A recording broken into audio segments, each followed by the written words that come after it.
Okay. We're back testing our audio once again. Here, let me say something. Peter Piper picked a pair of pickled peppers. Oh wait, I should probably mute my. Okay, wait, hold on. Peter Piper picked a pair of pickled peppers.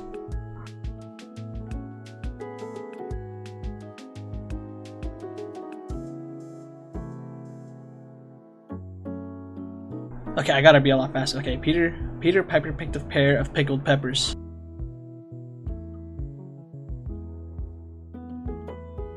Roll with it. Anything goes wrong, we'll deal with that. But for now, we'll stay with this. So, we are back with some more Ace Attorney, because I am hooked. Dun, bang, bang. Okay. We're gonna load. Oh, wait, controller is plugged in, so should be a-okay. Ready to go, even. Oh, yeah. Oh, I forgot. Hold on. Completely forgot to pause that music. There we go. Now should be all set and ready to go. You probably need the music actually, now that I think about it. I think I was here. Yes. But that's okay. Oh yeah. April 18th, 9:15 a.m. District Court, Defendant Lobby number 3. I'm ready. Get my brain working.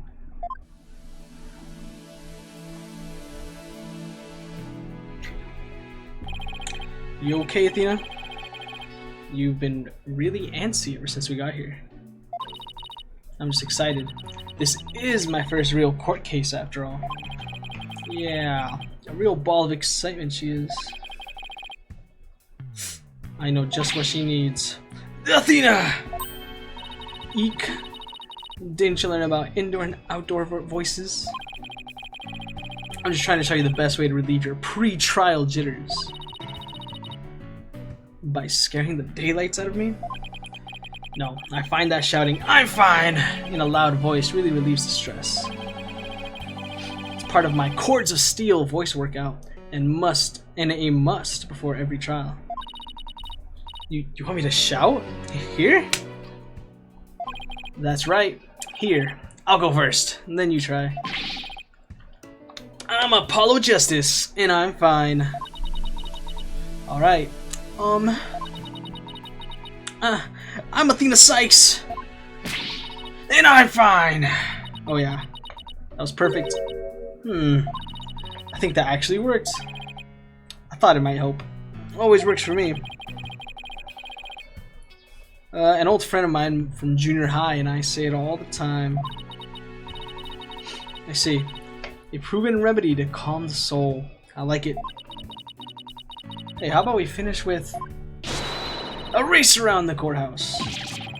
The point is to relieve stress, not get really exhausted. What's with all the racket, you two?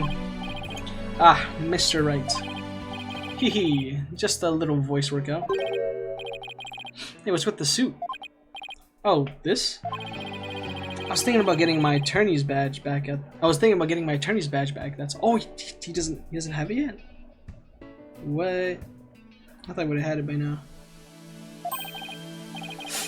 That's all. That's huge news. But why now? I have a feeling I'll be needed in the courtroom again sometime soon.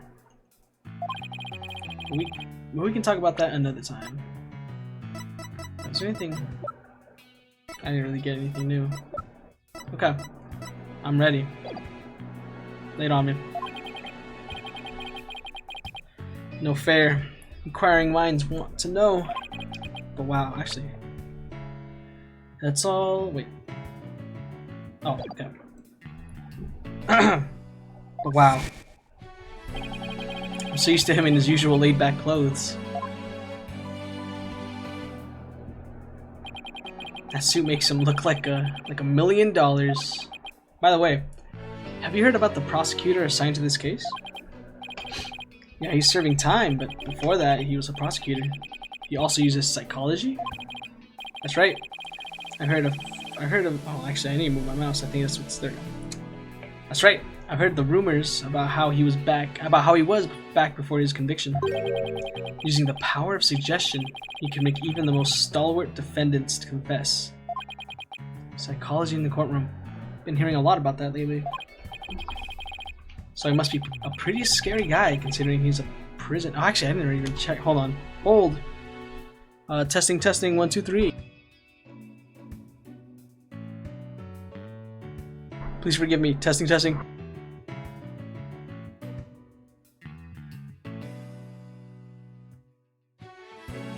Oh yeah. Audio levels should be good. So, he must be a pretty scary guy. Considering he's a prison inmate and all. So they say. They also say he'll cut you down if you talk too much. Ack! I knew he was gonna be bad news. Ha ha ha. It's probably just hyperbole. At least I hope for your sake. Wait, so is it true or not? Hee ha ha ha. Let's just say you should be concise and choose your words carefully. If you'd like to keep that head of yours attached to the rest of your body, that is. Yikes! Better tone down my cords of steel, too. So, are you all ready? It might be a good idea to check the court records again before stepping into the ring. Right, Mr. Right. But I'm fine! I'll be watching from the gallery. Good luck. Thanks! Okay, let's do this. The odds of pulling this off are ridiculously low, but that's nothing new. Believe in our client. Seek the truth. That's all we can do. Hang in there, Mayor Tenma. Here comes justice.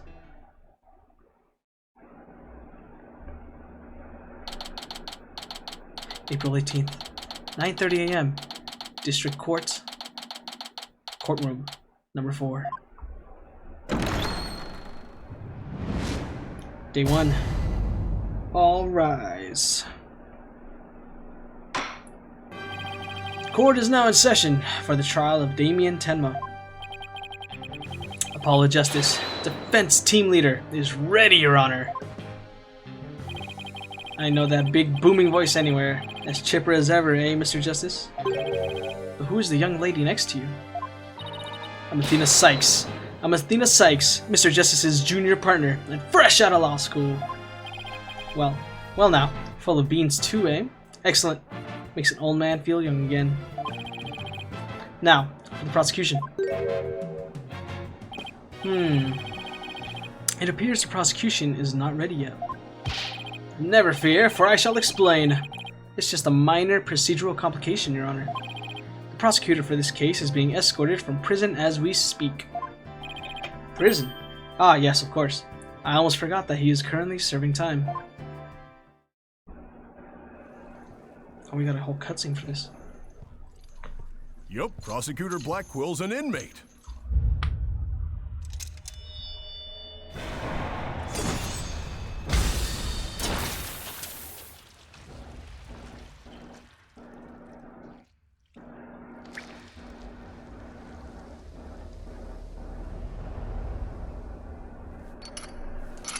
That is mighty. But even a convicted murderer still got a job to do and duties to perform.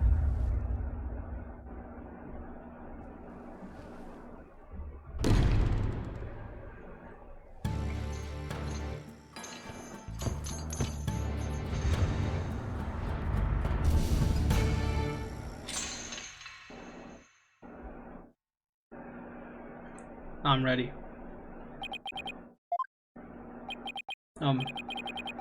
Who's that with his back to us over there? That's him. I'm sure of it.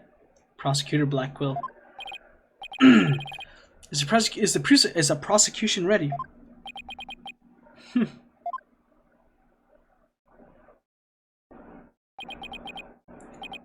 Enough jabbering.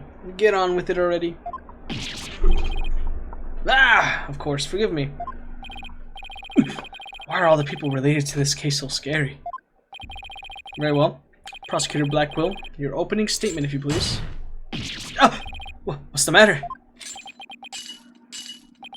Must we continue to fritter away time like this?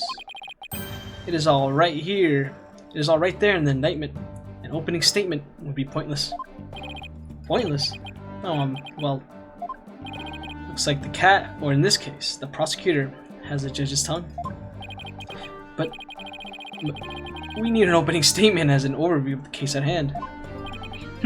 Well then, your baldness. If it's so very important, why don't you do the honors? Who? Me? There's a term for people who whine and fuss about how they need silly, useless things, and then decide they no longer want them once it's theirs. A selfish old fool. Huh? Wait, was that the prosecution's opening statement? Old daughters such as you are a plague upon the young. I pity your poor grandchildren. Where's the great-grandchildren? All these years, I thought the opening statement was the prosecutor's job. But I suppose I could give it a try. Might be a nice change of pace. What? You actually fell for that? That must have been the power of suggestion Mr. Wright was talking about. The opening statement, huh? Let's see here. The victim was one Rex Cuby, alderman of Ninetails Vale. And the defendant, Damien Tenma, mayor of Tenma Town, is accused of his murder. And why, pray tell, was the mayor arrested? His prints were on the murder weapon. Plus, he had a motive. The elimination of the biggest roadblock in the merger. The caretaker and the secretary. Other potential suspects both have alibis. And his daughter, who was also in the vicinity at the time of the incident, has no motive. So in a nutshell, I'd have to say the charges against the defendant are incontrovertible. Bravo, your baldness. Your years of experience shine bright like your head. Ho ho ho. Flattery will get you everywhere. He's playing Simon Says with Judge. Moving right along now. Let's hear from our first witness for today, Detective Fulbright. Witness, please state your name and occupation. I am the detective assigned to this case, Bobby Fulbright. Oh, and I'll also be keeping tabs on old Blackquill here. I also heard you would provide protection if it ever came to that. It would seem that I have been sorely underestimated. Wait, who's protecting who from what? Still, Fool, Bright. Save your platitudes for funerals. Get on with your statement. Ha ha ha. That's the spirit. Justice must be swift and true. I see it in your eyes. There is hope for your rehabilitation and return to society. I will never give up on you. Prosecutor Blackquill doesn't seem to intimidate Detective Fulbright. Well, you know what they say. Ignorance is bliss. Oh, and that's why Detective Fulbright was assigned to Blackquill. He's so oblivious. Now, let's have your first statement, Detective Fulbright. You got it. But first, I'd like to say to the defense that justice will ultimately prevail. Here we go. About the murder. Alderman Cuby was murdered with a spear that had been on the wall. Fingerprints of the defendant, Damien Tenma, were found on the murder weapon. At the time, Alderman Cuby was asleep from the drug he unwittingly ingested. Mayor Tenma attacked his helpless victim, impaling him like a human shish kebab. But the sudden pain jolted the victim awake, and he grabbed the statue and struck back. Alderman Cuby had been slipped some kind of sleep-inducing drug? That's right. The accused was scared because the alderman was a former pro wrestler. So he slipped him a drug to make sure he'd be out cold and defenseless. Here's the autopsy report to prove it.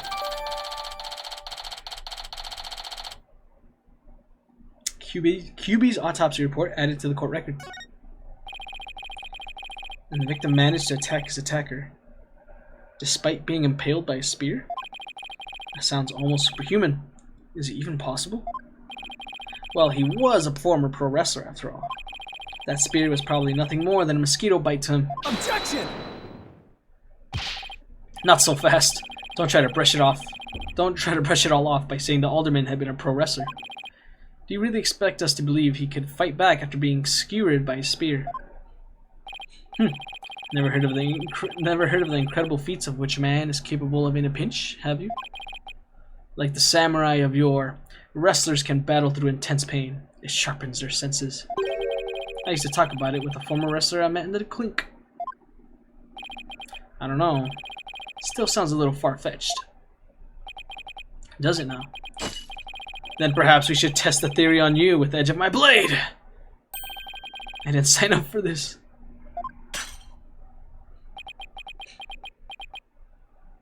And so your life is spared. For now. Please let those shackles be made of titanium. I don't want to die. Haha. My investigations are as thorough as they are foolproof. Or my name isn't Fulbright. I vow to resign immediately if I ever make a false arrest. The accused prints were on the weapon, and he's the one without an alibi. Quite decisive evidence, wouldn't you agree, your baldness? The defendant is sounding guiltier by the minute. He has the judge leaning toward a guilty verdict, and the trial's just barely begun. What's more, a curious rumor about the accused is making the rounds. They say he seeks the merger for the purpose of freeing Tenmataro from his imprisonment. Truth be told, I can think of no real reason to show interest in that backward burg. Perhaps he's a complete nutter and really does seek to release an imaginary demon. Either way, he is raving mad and more than capable of murdering the alderman. The mayor's a strange one, alright. I heard he went... Order! There will be no gossiping in my court. Your baldness, please take a grander at those charms plastered across his cranium. I hear they're meant to keep him safe from possession by the demon Tenmataro. Then again, perhaps he's already under the demon's spell.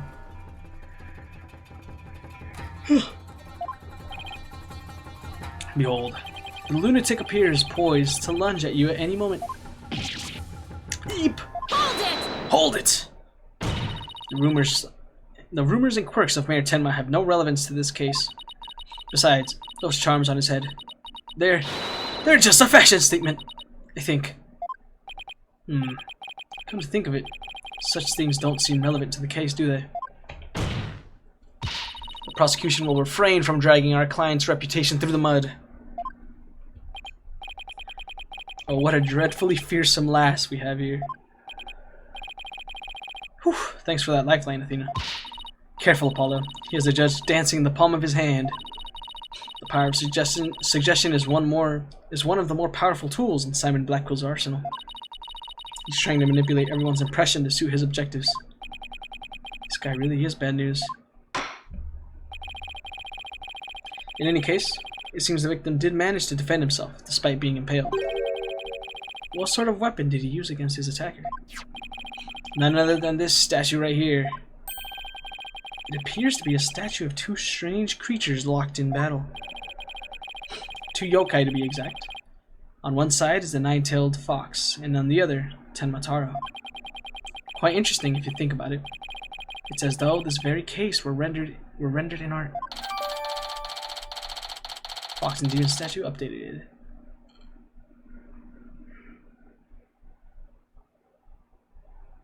Okay. Mr. Justice, you may proceed with your cross-examination. Alright, let's do it. Let me at him. About the murder. Okay, what do we know?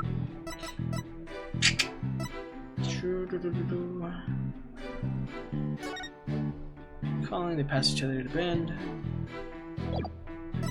Wait, what? Okay.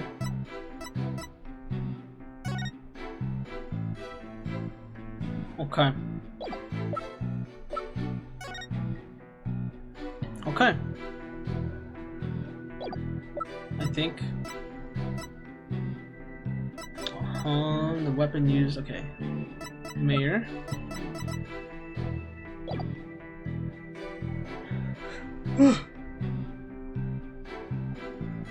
Alderman QB was murdered with a spear that had been on the wall. Let me look at this autopsy actually. Stabbed with spear. Around 3:20. Oops. Around 3:20. The victim had been in a drug-induced somewhere. Card. That had been on. How do we know it was on the wall? Hold it! Hold it! So those weapons on the wall of the Fox chamber, I presume those are real. Don't you think keeping real weapons around like that is rather dangerous? No matter what he collected, the Alderman insisted it be the real deal. For instance, he had a real demon's club in his possession. Apparently, one of his ancestors claimed it after defeating the demon in battle. Well, it's gotta be an old wives' tale. Haha! The Alderman had pure, unadulterated justice flowing in his veins. Whatever he did it right. We've lost a real champion of justice in his death. Nothing but claptrap and balderdash, if you ask me. Now stop your bleeding and tell us about the weapon. Your wish is my command. Fingerprints of the defendant, Damien Tenma, were found on the murder weapon. Fingerprints of the defendant. Okay. I don't think we can dispute that, really. At the time, Alderman QB was asleep. How do we know that? Hold it! Come to think of it, a coffee cup was found on the floor. Was the sedative in his coffee? Bingo! We found traces of sleeping agent all over the inside of the cup. And that is why he was out cold. That is until he leapt to his feet upon being impaled by the mayor. What an awful way to wake up. A rather stimulating eye-opener, if you ask me. I too would have risen to the attack, for to die in battle is the samurai way. Paradise awaits fallen heroes, but that hole in his stomach would make eating a challenge. Prosecutor Blackwell, please.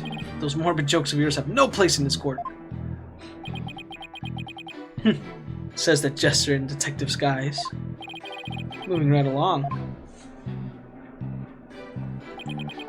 Mayor Tenma attacked his helpless victim. How do we know that? So the Alderman was drugged because he was really strong. Did you see those rock-hard muscles of his? I'm surprised the spear even managed to pierce that armor like musculature. I admit, I'm completely jealous of that righteous body of his, haha. Well, he did look pretty buff, even in that suit he had on. Quite a difference when compared with a yellow belly like you. Yellow belly? Who even says that anymore? Yeah, and the color's all wrong too. Oh, I know. How about a squishy red tomato? I moved to strike both of your comments from the record. Sir Justice's character is not the issue here. Now let's get back to what happened after the far more muscular Alderman was impaled. Yes, well, your average person would likely have died on the spot. But that sudden pain jolted the victim awake, and he grabbed a statue and struck back. Hold it! Hold it! Could he really have attacked his attacker after being impaled with that huge spear? Absolutely. After all, he was once a pro wrestler. The injustice of being drugged, then speared when it was answered with a righteous counterattack. But does being a former pro wrestler make him superhuman? Absolutely. After all, he was one of the good guys, like a superhero on the side of justice. Even though he was retired, he could still don his superhero guise in time of need. Objection!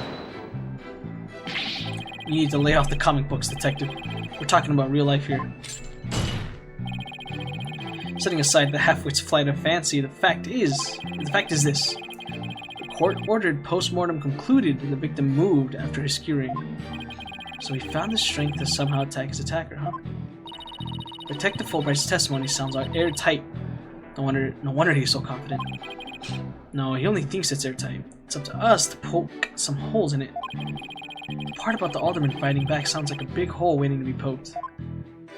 True? Okay.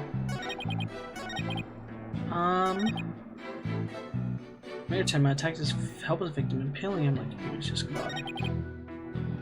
Grab the statue. Okay. Let's see. Details. But how did the statue end up over there? If we were to look. Okay. I think we'll roll with this. Yeah. I had no wait, what? Objection! Riddle me this. Did the alderman really strike the mayor?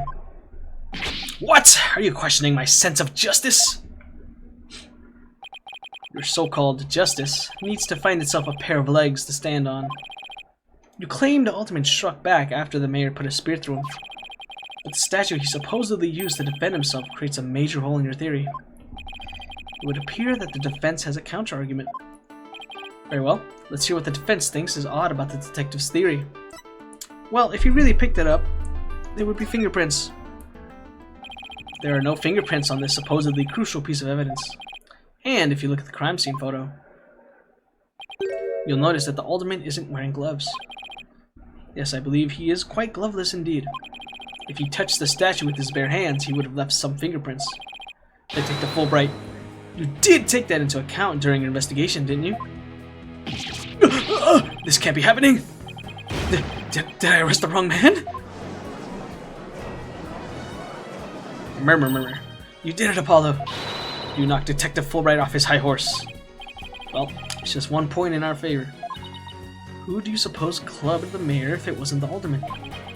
Well, if it wasn't the alderman, that means someone else must have clobbered the mayor, or clubbed the mayor. You mean there was a third party there in the Fox chamber? Exactly. And this could be the big break we've been looking for. There does seem to be a hole in the prosecution's argument. Prosecutor Blackwell, would you care to respond to the defense's assertion? The least you could do is look at me while being dismissive. Your mind is as dull as an unhoned blade, Justice Dono. Justice Dono? You've been watching too many samurai flicks. It will take far more than that to cut down Simon Blackwell.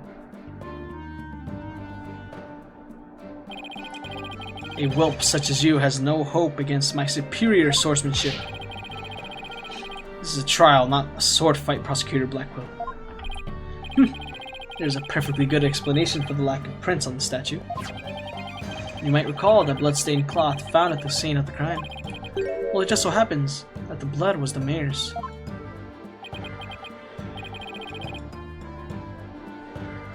So, what are you getting at? Hone your mind, boy. Why was there blood on that cloth? Solve that riddle, and you shall see that the hole you thought you found is but an illusion. Let's see. By QB as a head covering. To wrap the statue? Maybe the alderman wrapped the statue in the cloth. In short, he wasn't touching the statue directly when he used it to strike back at the mayor. Ah! Precisely. Bully for you, boy. Oh, it was nothing.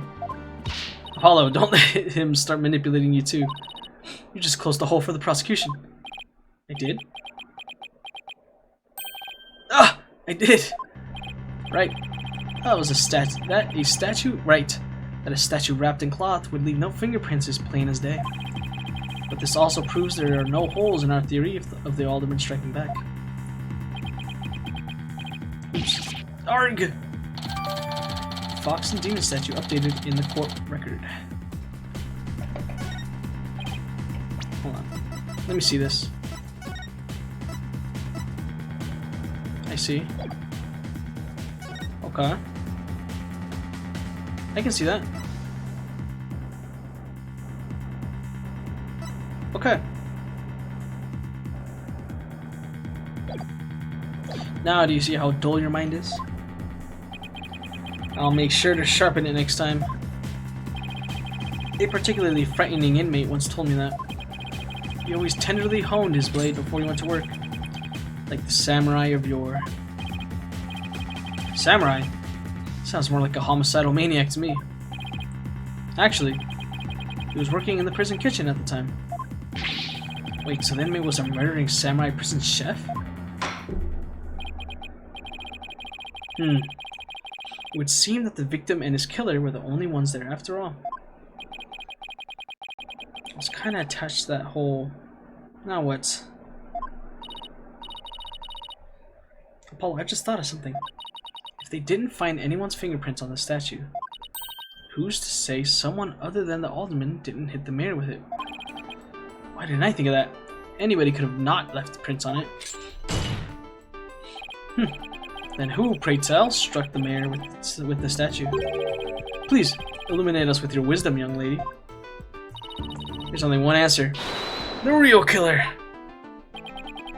Prove the existence of this real killer, then. What evidence have you? Oh, I'll give you evidence, alright. Athena, are you sure about this? To borrow your words, Apollo, I'm fine. Take a look at this. Black feathers and tracks allegedly from the yokai were found at the scene. I believe they're from the third party who struck the mayor with that statue. Is the defense actually suggesting some sort of monster killed that alderman? That's exactly what I'm suggesting. Objection! No, Athena, you just lost what little credibility we had left. Ah! Oh my god, what is that? What is that face? Sorry. Guess I got carried away. Mr. Justice, we have no time to deal with objections between members of the defense. Sorry, Your Honor. It's just, this kid's still, well, a kid.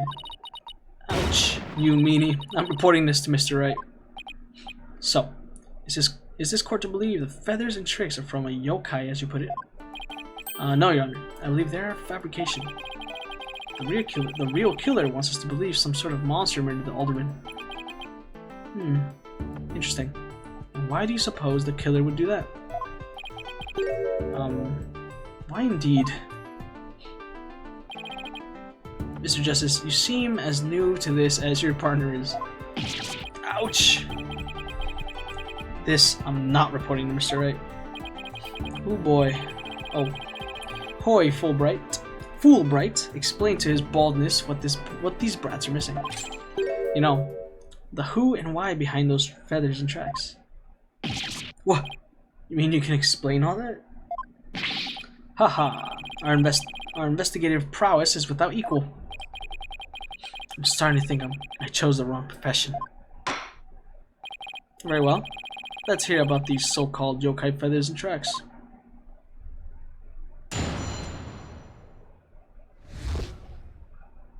Feathers and tracks. The entire case centers on one man's attempt to crush opposition in the municipal merger. Mayor Tenma panicked when the Amazing Ninetales helped embolden the protesters. So he stoked the villagers' fears by fabricating a monster. The strange feathers and tracks he planted made it look like a yokai was the killer. Those feathers and tracks stoked the villagers' fears? Absolutely. He knew exactly how to prey on their superstitious minds. Those feathers only gave weight to the idea that the alderman was slain by a demon. The accursed demon Tenmo Taro, that is. Tenmo who? Tenmo Taro, the legendary demon locked away in the village's forbidden chamber. From a young age, the villagers are taught to fear the great black feather demon, and thus were they blinded to other, more plausible explanations. Hold it! Hold on for a second. Before we start letting our imaginations run wild, isn't there someone else that could be considered a suspect? Mr. Justice, please explain yourself. On the day of the incident, there was a special event held at the Kyubi Manor. And as part of this event, there was someone dressed in the likeness of Tenmo Taro. Obviously, this person is a much more likely suspect than any legendary demon. Objection! Dullard, you're playing right into the killer's mind games. What? Listen here. The feathers and tracks were merely red herrings. The villagers believe the murder to be the work of the real Tenma Taro. However, the police believe that the person in the Tenma Taro suit is the killer. The defendant sought to sow this confusion in order to deflect blame away from himself. However, he was knocked unconscious by the alderman, and thus our mentally deficient mayor was caught red-handed at the scene of the crime. Objection! Do you honestly believe Mayor Tenma would do something so stupid? Objection! The evidence speaks for itself, Fulbright. Right. It was the mayor's last-ditch effort to stop the opposition before things got crazy. The Amazing Nine Tails was fueling both the yokai craze and the anti-merger movement. Plus, he's one of the better-known masked wrestlers and the hometown favorite.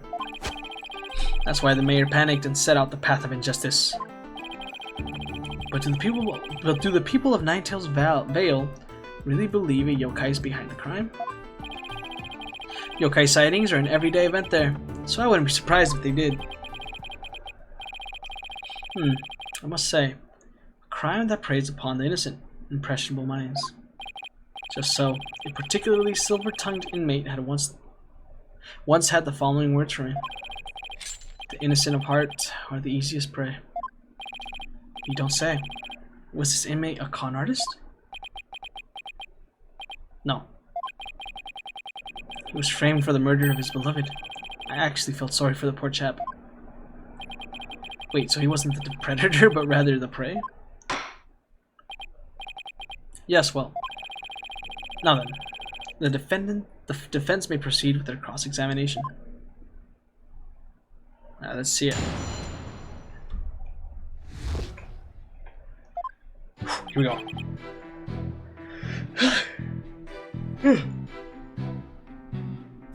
This entire case centers on one man's attempt to crush opposition to the municipal merger. Mayor Tenma panicked. Okay, hold on. Hold on, what do you mean by this? Did the murder and yokai evidence really stoke the villagers' fear? Absolutely, it had an immediate effect. The presumed return of the dreaded Tenma Taro has them shaking in their boots. Oh my, is it really that bad? That superstitious lot. It's as if Jack the Ripper had been set loose in their village. The mere thought of that demon lurking about is enough to spark a mass exodus. You see, it's a very persuasive argument. The mere thought of his honor buying into Simon the Psycho Slasher's words makes me want to spark my own exodus out of the courtroom right now. So you see, there can only be one reason why anyone would plant those feathers and tracks. The strange feathers and tracks he planted made it look like the yokai was the killer. Okay, but how did... Hold on. Mayor Tenma panicked when the Amazing Nine Tails.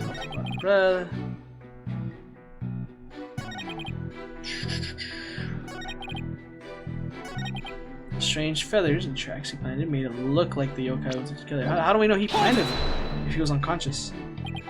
But it doesn't add up. If what you say is true, why top it off with murder? What do you mean? You claim that our client planted the yokai evidence to stoke the villagers' fears. If so, then why stop there? Why murder Alderman Kyubey? Excellent point. It is, isn't it? So, Your Honor agrees there was no reason for the murder, correct? Objection! Perhaps the killing was on the spur of the moment. You're saying it wasn't premeditated? From the outset, I had no intention of paying heed to any of your babble. However, the fact is, the mayor made a startling discovery. A startling discovery? Well, I don't like the sound of that. Alderman Kyubey's secret identity. Apollo. I think Prosecutor Blackbill has figured out the Alderman's secret identity. But even if he has, why would it be a motive for the mayor to commit murder? This is not good. This patch of fur was discovered at the crime scene. It's from the mask worn by the Amazing Nine Tails. Therefore, we can conclude that this mask was at the crime scene. Oh my. Why would it have been there? The victim was a former pro wrestler and a member of the anti-merger movement. Need I say more? Well, could it really be? Your baldness has had an epiphany, I see. Our victim, Rex QB, was the amazing Ninetales! And the mayor's discovery of this fact was his motive for murder. No!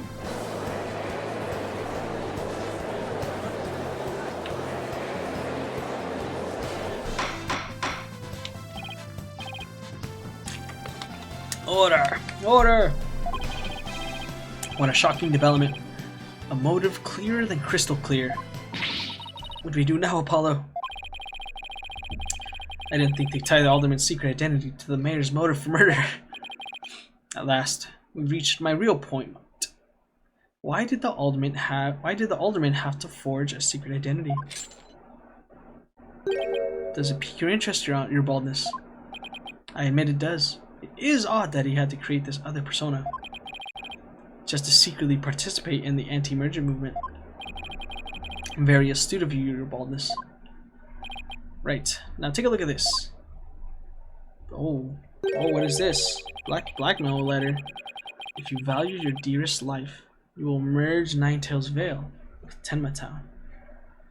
Do not tell anyone about this threat. If you do, consider your dearest as good as dead.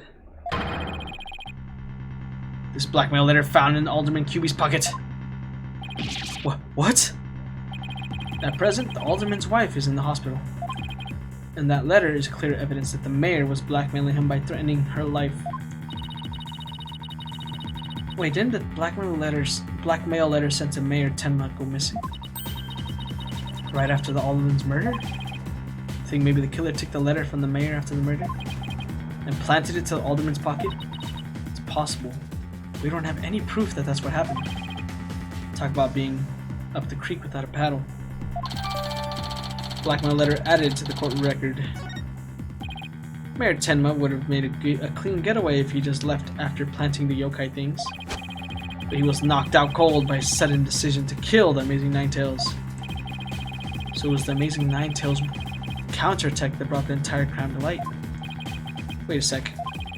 Fulbright's claiming that the mayor killed the Alderman after planting the yokai evidence. That's not possible. And that mayor was knocked out cold immediately after that. Detective Fulbright, please add to your previous statement. Wait, please add your previous statement to your testimony. Mayor Tenma killed the sleeping Alderman after planting the feathers and tracks.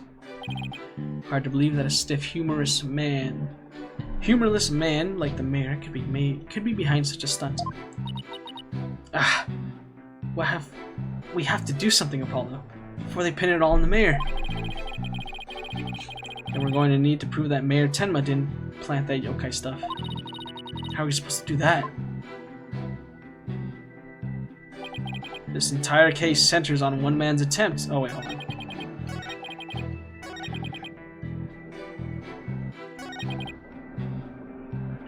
That's not true. That's just not true. And we know that's not true. Because of this. Objection!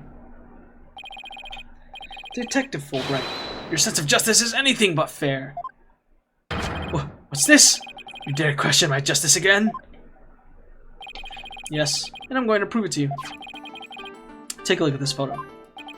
This is the crime scene photo. And just what does this prove?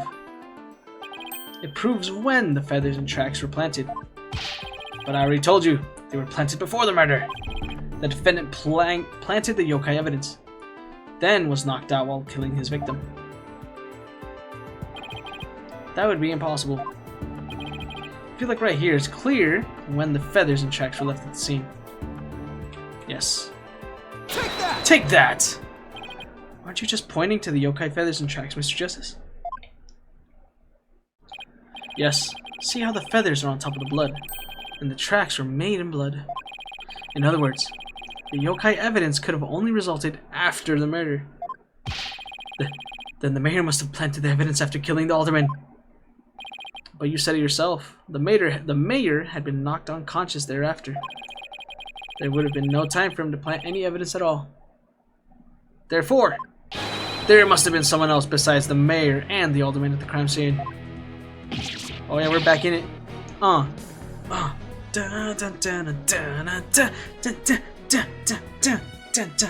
Okay. Arg! There must be some mistake. No, I'm ready, dude. This guy's crushed. Destroying him. Obliterating him. Order! Order! Where's your evidence? You can't possibly have any, can you? Ha ha ha. Evidence? Oh, I have evidence. In fact, I have an eyewitness testimony for you. Still alive. Well, Green Tea, I'm glad to see you're alive and well. Dare I say kicking. Hopefully it stays that way. You do? But how? Was my vaunted sense of justice really just half-baked? He's taking this really hard. Mr. Justice, what is this testimony regarding a third party that you claim to have? I have it right here, Your Honor. It's the sworn testimony of Mr. Tenma's daughter. The witness, Jinxie Tenma, saw a yokai in the hallway after stumbling upon the scene. It was the demon Tenma Taro. He's the source of those feathers and tracks.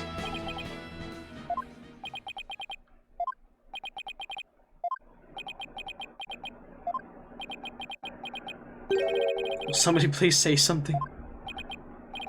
The defense will explain to the court exactly what he means. You dare to mark this court injustice itself. You're unfit to bear your name, boy. Your baldness? It appears our defense attorney here is delirious from exhaustion. Hold it! Apollo, think of something. Quick, before you're held in contempt of court. What do you think I'm trying to do? Before you decide whether I should step down, please hear me out. Wait, no, please hear me out. Very well. Mr. Justice, I'm all ears. But you had better explain yourself well. What was this yokai you were talking about? It's all in this statement here. Jinxie Tenma asserts that she saw Tenma Taro after she discovered the crime scene and called the police. She came around a corner in the hall. It was around here that she saw Tenma Taro fleeing toward the foyer. The defense asserts that whoever was impersonating this monster is the one who left those feathers and tracks behind, intentionally or otherwise. What? How incredibly unjust. Why haven't I heard about this before? The defense just proved there was someone else. So the mayor isn't the killer? Was it all a setup? The prosecution is a convicted felon after all. Apollo, the momentum has shifted in our favor. Good. Now let's keep it that way. Objection! Oh god.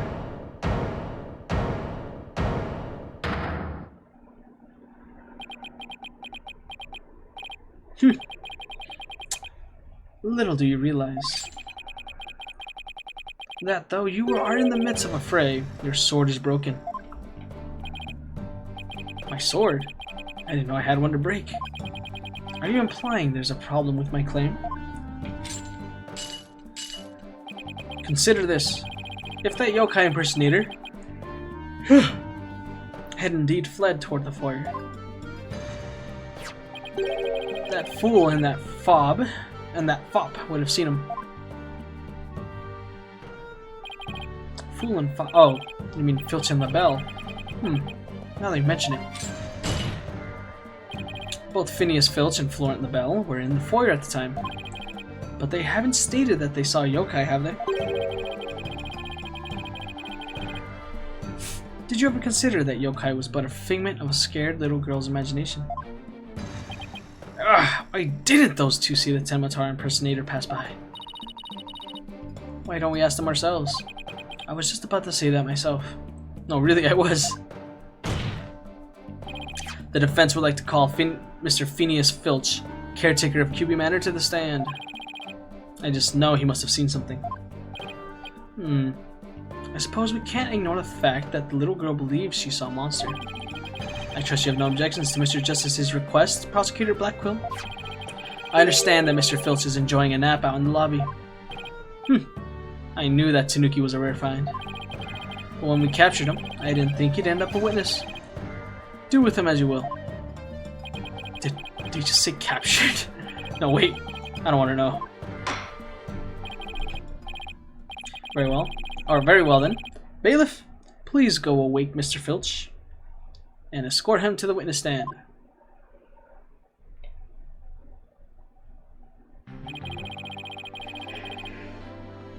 Will the witness please state his name and occupation?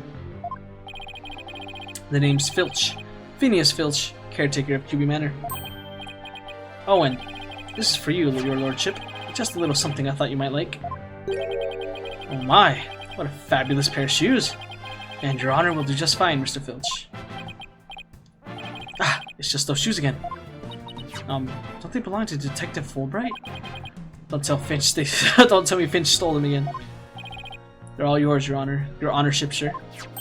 What? But they seem awfully expensive.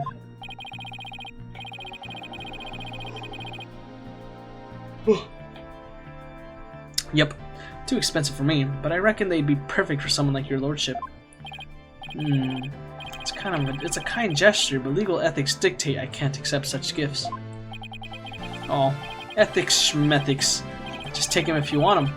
Polish them up real nice for you too. I'm sorry about the shoes, Mr. Filch, but I will accept your testimony. The court would like to hear whether you saw Tenma Taro in the foyer after the murder.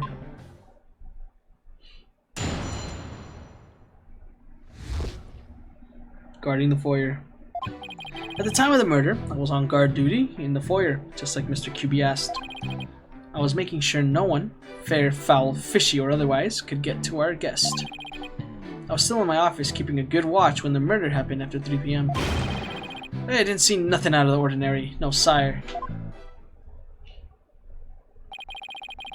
That yokai you keep jabbering on about was but a phantom of a little girl's dreams. So you're telling this court you never saw anyone dressed up like Tenma Taro? Yep, I was guarding the whole time. That's the truth, the holy truth, and nutter butter the truth. Tenma Taro. Bah! You don't really believe in all that yokai mumbo jumbo, do you? I certainly don't.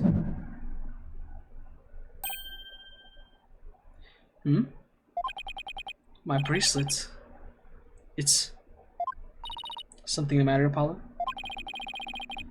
My bracelet keeps squeezing my arm. Really? So you think Mr. Tanuki, Filch has been lying to us? I wouldn't rule it out. Now, if I could just zero in on a tell, some sort of nervous habit. Oh my gosh! What in the? What's a hawk doing in here? Allow me to introduce my trusty cohort, Taka. He seems to have taken quite a liking to the courthouse. Made it his new home, in fact. He doesn't live with you.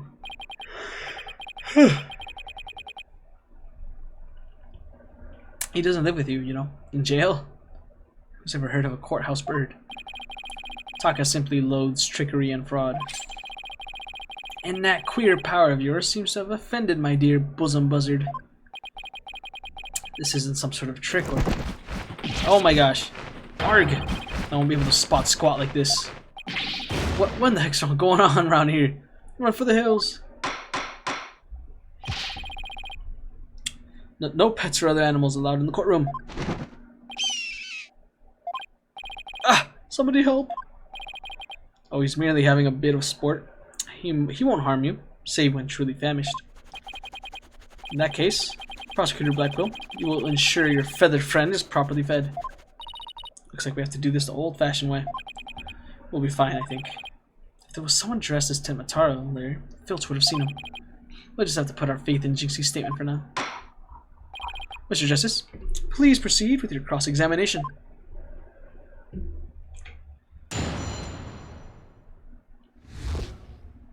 Guarding the foyer. Here we go. It's fine.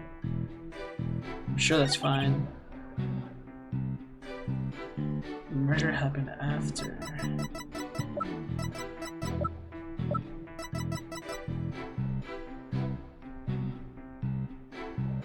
After 3 p.m. Oh. Objection! Don't lie to the court like that, Mr. Finch. Hey, it ain't right to bushwhack a fellow like that. Unfortunately for you, I have evidence that proves you're lying. If you look at this TV listing here, you'll see that at the time of the crime, there was a pro wrestling match scheduled. Something you'd never miss. Ack! I didn't watch that one, no sire. I was doing my job just like I was supposed to. This guy doesn't know when to give up. Mr. Filch, someone even circled the match. It was you, right? Yikes! Not only that, you even told me you watched it. You said, and I quote, "It was a complete disaster." Ugh! So, do you admit to slacking off? You can't trick me with your Rudy Poo lawyer talk.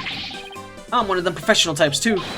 I can do double duty, watching TV and the foyer at the same time. The only thing Filch can claim to be a professional of is a professional thief. Mr. Justice, you would have this court believe the witness was slacking off? That's correct. He claims to have been watching TV and the foyer at the same time. But that's nothing but a bold-faced lie. Bald, you say? But I'm not the one who's lying. Perhaps you meant the witness, Mr. Justice? And in that case, let's see what evidence you can offer. You claim Mr. Filch is lying about watching TV and the foyer simultaneously. Now prove it. Okay. How do I know that?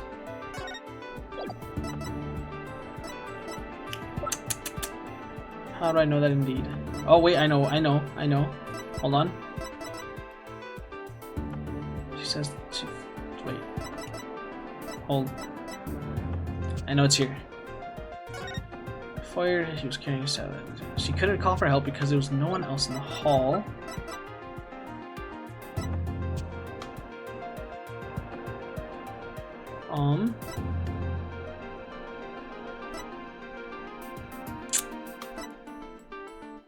How can I prove that?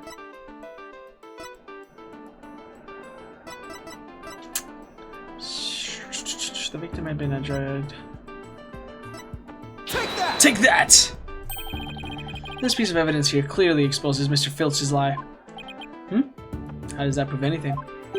Oh, whoops. Way off on that one. So sorry, don't know what I was thinking. Yes, well, I have moments like that myself. Whew, looks like he'll let this one slide.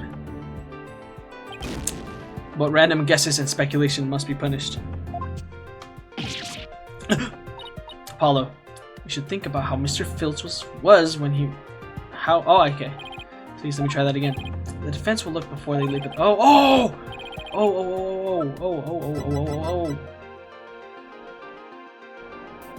What happened? He found this, I think, right?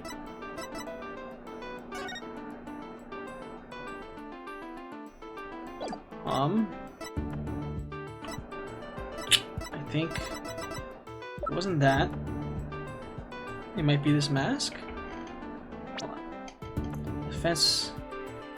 Apollo, we should think about how Mr. Filch was when he was watching TV. How he was when he was watching TV. How he was.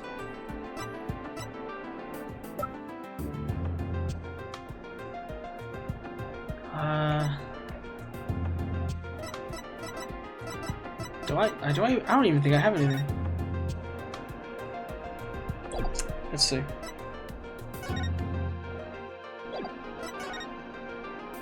So he was watching that TV.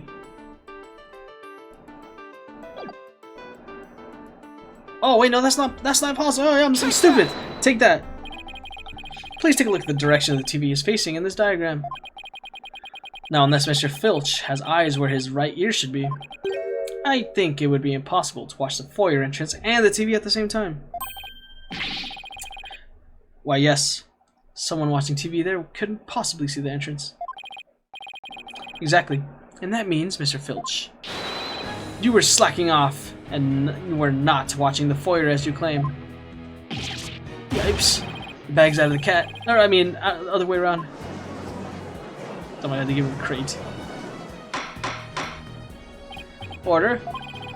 But Mr. Justice, is Mr. Filch's less than stellar work ethic relevant to this case? It's very relevant, because while he was slacking off watching TV, there really could have been a Tenma Taro impersonator in the foyer. Objection! Granted, this Tanuki was lax in his duties, but he still had the foyer entrance covered. What are you talking about? Oh, he's talking about the camera, isn't he? This. I'm not... Auditory sense. His eyes may have been slacking off, but his ears were still hard at work, right, Tanuki? They were? Or, I mean, yes. Yes, they were. But you already admitted to slacking off. Now you say you weren't? My eyes might be lazy, but my ears ain't.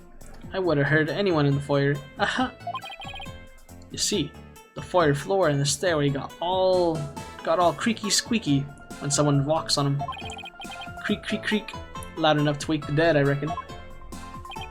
So, you're saying you didn't hear anybody walk by? Yep, my ears are working full time. So who's the liar now, you no good shyster? A lying thief calling me a shyster. This has to be the low point of my fledgling career. Gotta hand it to you, Mr. Blackwell. Sir, you really are something else. I mean, you don't miss a thing. And them bags under your eyes, they're darker than mine. Fair warning, Mr. Filch, the Taka is particularly fond of Tanuki. Should you lie in this court again, you may suddenly find yourself on the menu. Yipes! Please don't eat me, Mr. Taka, sir. The witness will henceforth testify truthfully under penalty of painful bird attacks. And with that in mind, the court requests that the witness revise his testimony accordingly. Here we go. Ears working overtime. It's true. I was watching a pro wrestling match on the office TV. My eyes might have been slacking off, but my ears, they were working overtime. The floor there is still creaky. There's all creaky squeaky like. No way I would have missed someone walking by. So you see, there weren't no Tenma Taro in that foyer. Superstition is a religion of feeble minds. Understand? A simple, rational explanation is best. Forget yokai, demons, and such. We must use common sense, for lacking that, our entire world would be upside down. Says the convict prosecutor, who is totally a sign of end times for the legal world. Besides, if there were any yokai roaming about, I'd nab them and sell them to the zoo. I wonder whether Jinxie was just seeing things. That seems to be the general consensus, but I'm sticking to my guns. But if we can't prove she saw Tenma Taro, the mayor's sure to be convicted. Then we better hope my guns fire bullets, not BBs. The defense may cross-examine the witness.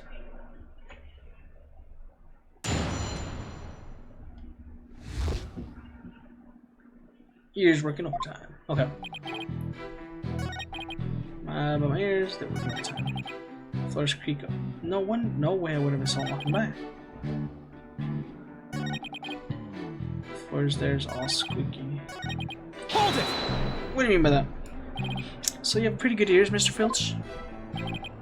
As good as they come, I say. Ain't nothing to hear a creaky floor. Plus, that Tenma Taro makes a sound when he goes by. It's like a jingle jingle, jingle jangle. Jingle jangle? How does he do that? It's that staff that's what jingle jangles. What he's talking about, Apollo. Beats me, but I guess Tenma Taro has a staff that makes noise. Come to think of it, didn't Jinxie mention something like that too? She said she saw Tenma Taro holding a staff-like object that made a jangly sound. I guess that's the source of the noise then. Well, Mr. Justice?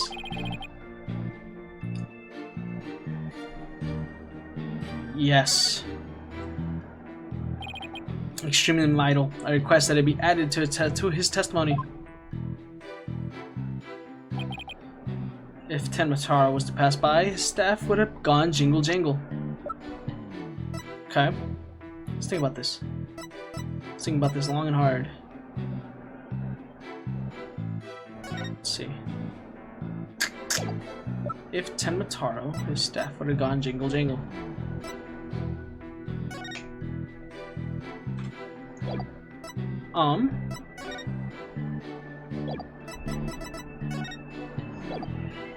Objection!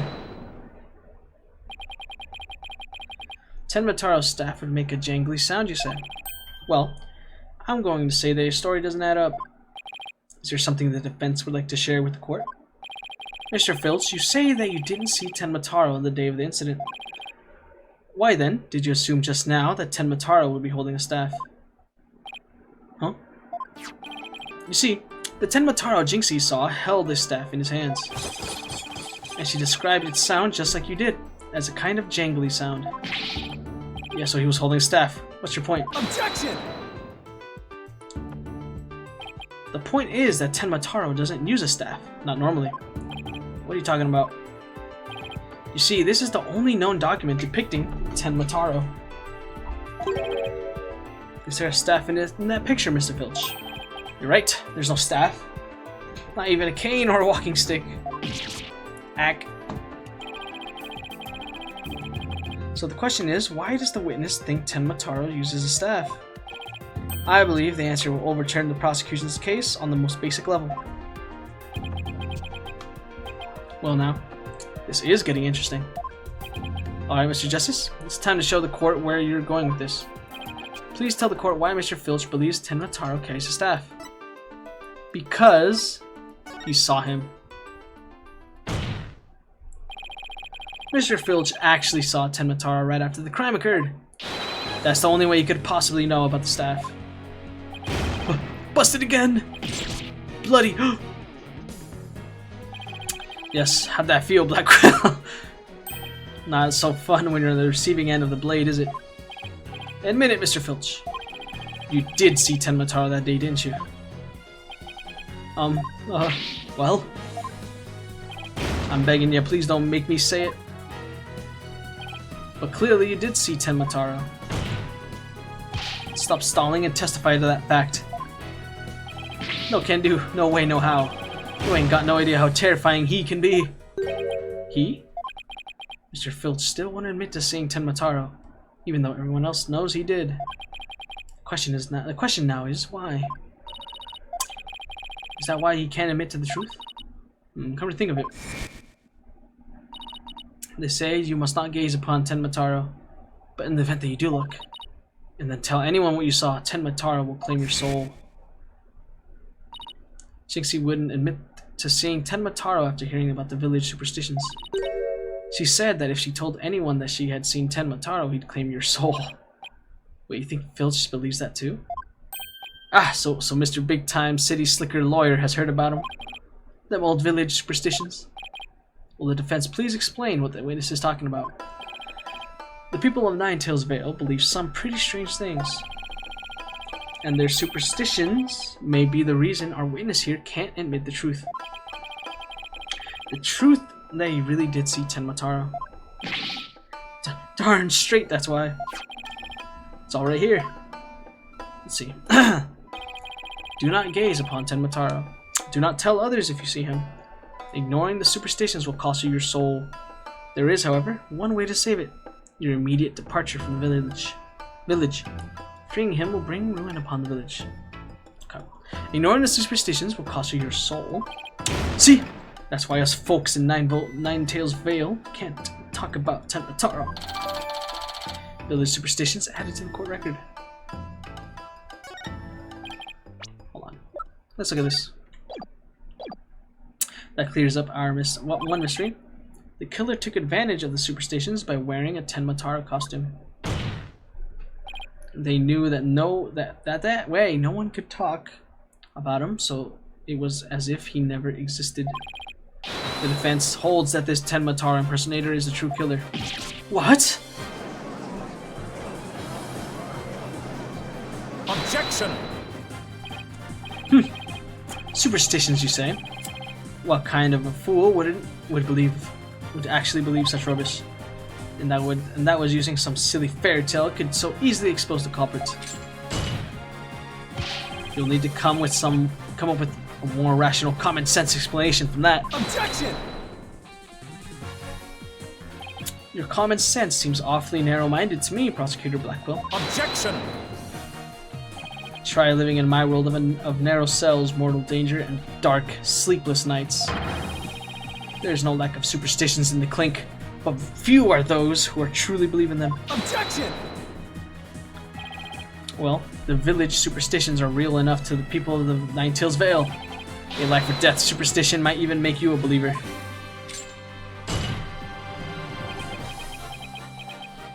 Oh, he's getting mad. Roar!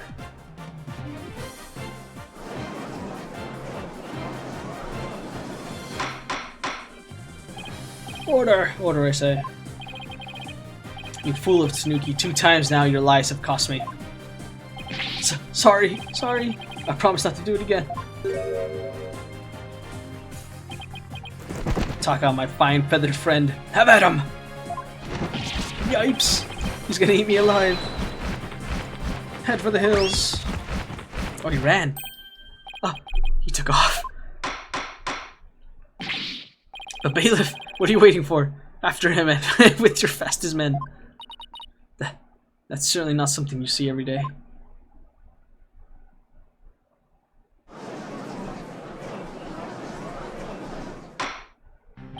Well, it would seem a new and important fact has come to light. A third party disguised as the yokai Tenma Taro was at the scene. And now we have 2 witnesses who can attest to that fact. Any objections, Prosecutor Blackwell?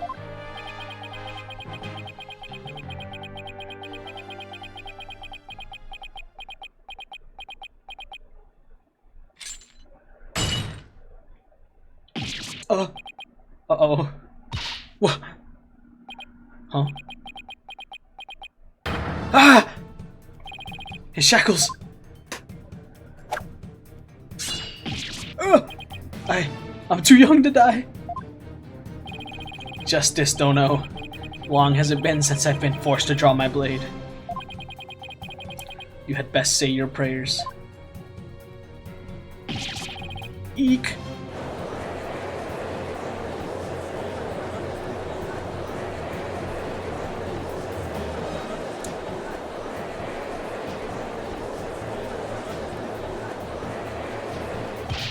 Detective, do something! Ha ha ha, have no fear. Fulbright is here. When the going gets tough, the champion of justice gets going. Objection! Then get going already before he kills us. Oh, but I stand in awe of Simon Blackwell, for it is his sense of justice that set him free. Objection! Objection! I object to Detective Fulbright's definition of justice. Silence! Oh. That's a new one.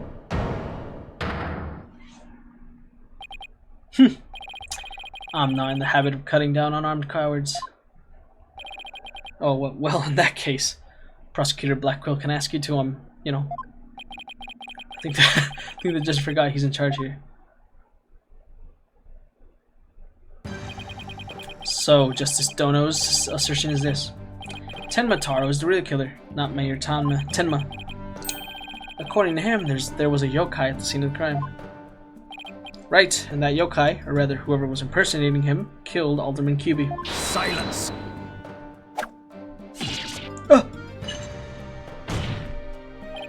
Care to explain why Jinxie, being the first to discover the murder, did not see your alleged killer yokai there in the Fox Chamber? What? He's right, she said nothing about Tenma Taro being in the Fox Chamber. Let me enlighten you. That little scamp heard a dying scream right before she opened the chamber door. And your point is? Upon opening the door, she found a freshly skewered murder victim, the Alderman, and the homicidal maniac who had killed him, the mayor. No, there must have been someone dressed up like Then, why does that little scamp claim to not have seen a yokai in the Fox Chamber? Considering her father is accused of murder, surely she would have mentioned any third party that might have been in the room. I don't understand. Why didn't she see Tenma Taro inside the Fox Chamber? There's but one way to find out. Ask Jinsei Tenma whether she saw your killer yokai at the scene of the crime. Uh-oh. The final battle draws nigh. Only one of us will leave here alive. Haha! Long has my blade thirsted for blood. At long last it shall be sated. Wait, this is still a trial, right? Show me what you're truly capable of, Justice Dono. Very well, then both parties no doubt need some time to regroup. So the court will take a 10-minute recess in order to... 3 minutes. I'm sorry, but a 3-minute recess. Just so. Plenty of time if your destination of intent is the loo. The loo? I mean the bathroom. Sheesh. At least include enough time to wash your hands. See that you take no more than 3 minutes. All latecomers will be punished. Yes, sir. I hereby declare a 3-minute recess before the battle begins. I declare Prosecutor Blackquill the winner of this round of Simon Says. Doesn't bode well for us if the prosecutor is running the show, does it?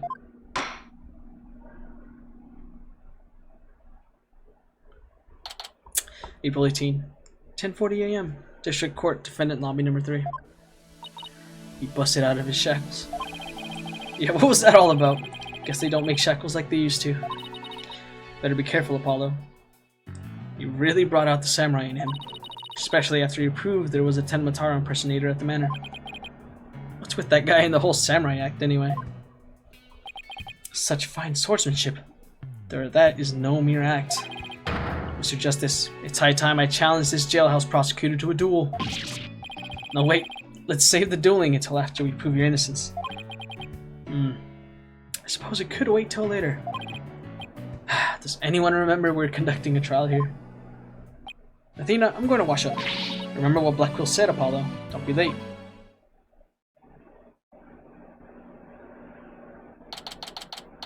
April 18. Now then, I believe our next witness is Miss Jinsei Tenma, a maid at Kyubi Manor. I believe we can proceed now. If the witness is ready, that is. Naru, leader of the 100 demons. He really does exist. Wow, that is one well-polished tray. The witness will show her face while in court, or testimony will be inadmissible. Eek. What is it, my child? Begone, Narahiyon, leader of the 100 demons. Oh, you think I'm a yokai? Well, I was once known as a judicial monster of sorts. The best of the bar. The demon of due process, if you will. Oh, eek! My charm has no effect. The demon of due process. Not sure I can see that one. Now, you little scamp. Yes? I trust you know why you're here. Bags? Bags? Oh, that Trixie Tanuki? Try the noodle stand. Go enjoy a big bowl of Tanuki tail noodles while you're at it. Everyone's a comedian. No, I meant your bags. The ones under your eyes. You must have trouble sleeping. Here, this charm will help Azuki-Ai away. The yokai that washes Azuki beans? The only thing needing washing will be your father's neck before I take his head clean off. Azuki often keeps people up at night with the noise he makes washing beans. But if you stick this charm on your forehead, you won't hear him anymore. Is that so? Well, thank you. Looks like the prosecutor Blackquill's got more than he bargained for. They're bad enough alone, but together those two are just plain creepy. Your testimony, if you please, Mr. Tenma. Specifically, whether or not you saw Tenma Taro when you discovered the crime scene.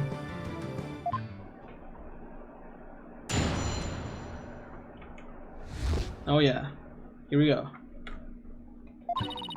Did I see Tenma Taro in the Fox Chamber? Well, when I opened the door, I saw, yes, now I remember. Yokai right there in that room. So there was a yokai at the scene of the crime. Lots and lots of them. Wait, more than one yokai? Did Tenma Taro happen to be among them? I don't know. I just don't know. All I know is the room was swarming in yokai. Kasha, oh, right.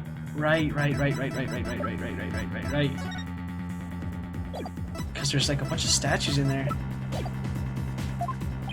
Well, there is an unexpected turn of events. We've gone from no yokai to a flood of them. This is ludicrous. We will have this court listen to this delusional little scamp's testimony. Yerk! Hold it!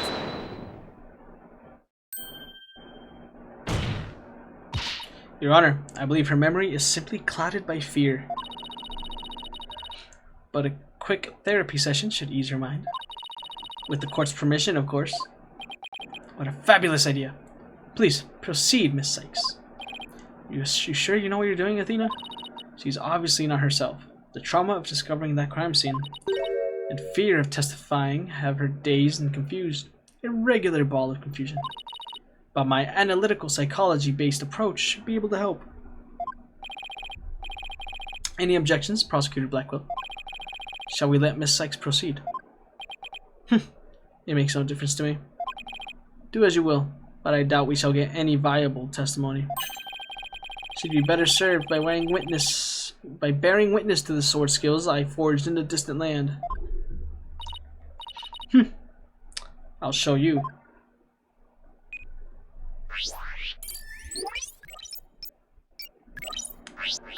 Here we go.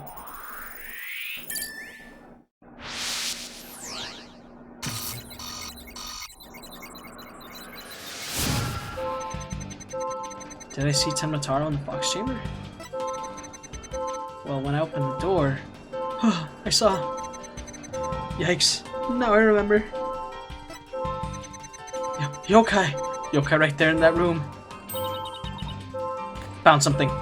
Looks like an out of control emotion. Athena, what exactly are we looking at here? Oh, this? It's one of Widget's functions. Right. Oh, hold on. Okay. This might be a new favorite OST. Right here, you can see images and emotions extracted from the witness's voice. Whoa! You mean that little thing can do all this? Pretty cool, huh? And here I thought I was just some kid's toy. Unfortunately, all I'm getting is an overflow error right now. See how sad is brightly lit there at the bottom left? She's under an uncontrollable amount of distress, which is masking her other emotions. It seems the sheer terror So all those yokai she thinks she saw are products of rampant emotion. Yes, that's right. Her fear has instilled in her hallucinations and false memories. She's seeing normal, everyday objects as monsters in her mind. It's a form of schizophrenic hallucination brought on by emotional trauma. And the trauma in Jixie's case is fear. So she was, and still is, seeing ordinary objects as yokai. We'll have to find the root cause of her extreme fear before I can treat it. Now, let's see. Apollo, can you point out the yokai in the Wheel of Fire? On the Wheel of Fire. She seems particularly terrified of that one. Start by pressing probe. Next, point to what's causing Jinxie's out of control emotion. Finally, hit probe again. And try to get to the heart of the matter. Okay, let's give it a try.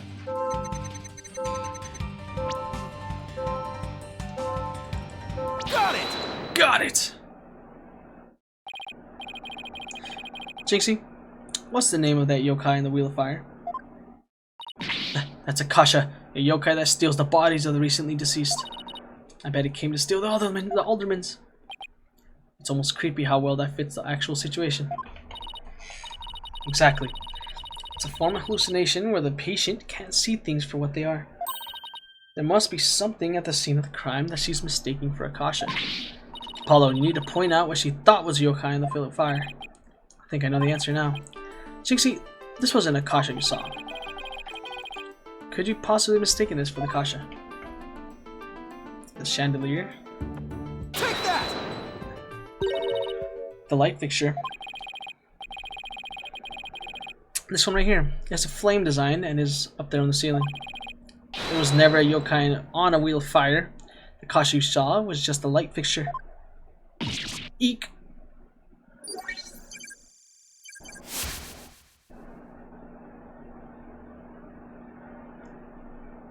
Nice. That's one memory back to normal. Nice job. Now that you've got a hang of it, it should be a cinch to pull out the rest. Jinxie, what about this white wall and that light monster? That's Narukabe. It's a wall monster that blocks your way or leads you astray. That's no yokai, Jinxie. It's a folding screen. Eek. And this raccoon dog isn't a Tanuki monster. It's just the statue of one. Eek. And look, these are just coffee cups. And this one right here is nothing more than a fox statue. Eek. I don't know what I was thinking.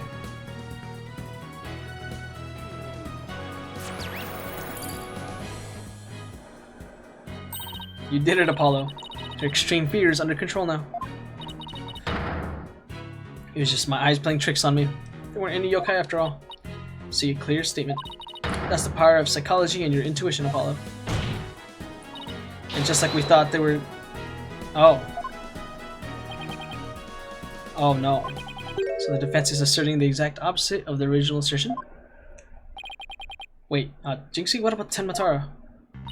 There wasn't anyone there dressed up as Tenmataro, or any other yokai either. I remember it clearly now. You've gotta be joking. No. It's over. There's nothing to be done. Order in the court. I think we just dug our own grave. Allow me to push you on in. It's the least I could do. No! Apollo, can I interrupt your freak out for just a minute? I'm still picking up some noise. It's an unexpected emotion. Does that mean Jinxie hasn't remembered everything yet?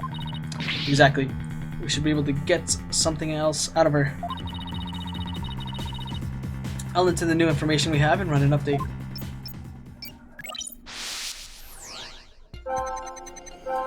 Here we go.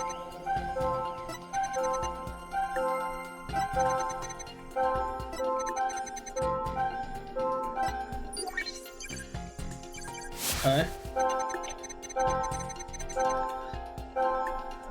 There, in the fox chamber I saw. The alderman dead on the table and Papa collapsed in the chair. Nobody else was there, and that includes Tenmataro.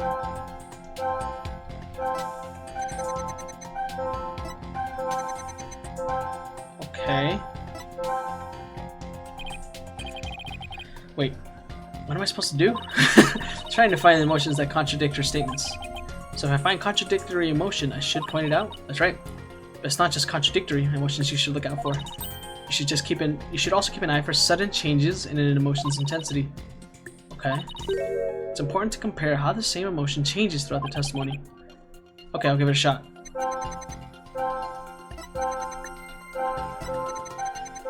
Okay.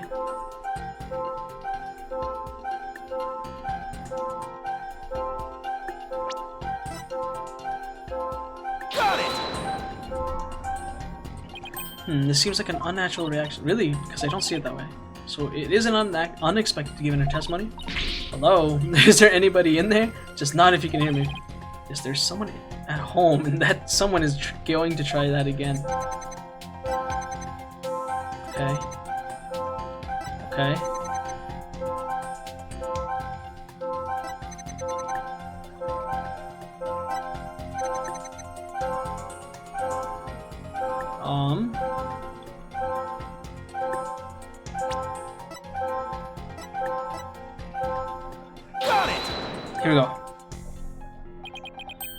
this seems like an unnatural reaction.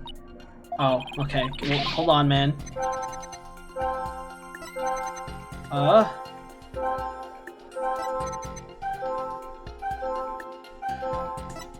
Okay.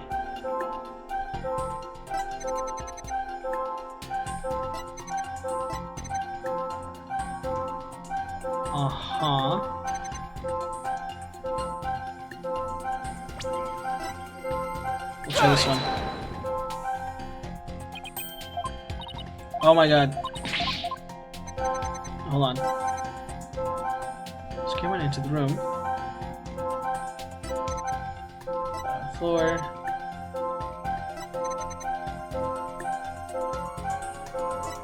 Hold on.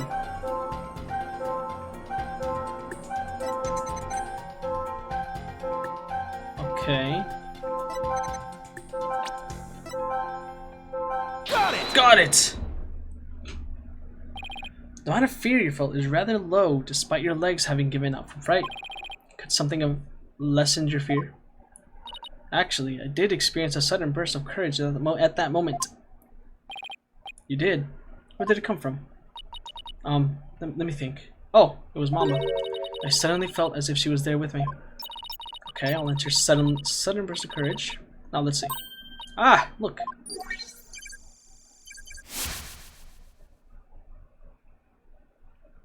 Right, but why? Apollo, the noise is all gone. Jinxie seems to have remembered everything now.